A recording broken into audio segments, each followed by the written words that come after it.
দইরা কারা সরু গরু আইতাছে গরু কি কইতাছেন গুরু নাটক না ঢুকতেই শুরু 1 কেজি গরুর মাংসের দাম যদি হয় 900 খিলাল মেরা ভালাইব না দাঁতের চিপার মাংস তারপরও তো মোটামুটি মানুষ লইছে জমাইয়া আধা কেজি মাংস দিবে না ডিমাটি কমাইয়া সময় লাগবো ওয়েট কর না পারলে মরা ধরা কই যাই না ফাইট কর দেখতাছস না সিরিয়ালে মানুষ হইছে খারায়া আধা কেজি মাংস নিতে 10 জন আইছে পার শুভম আমারে নামাই দাও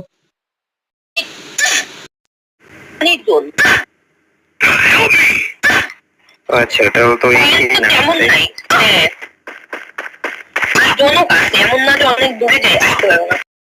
নামাই দিলা না টোকেন বাছাই দিয়ে করবা কি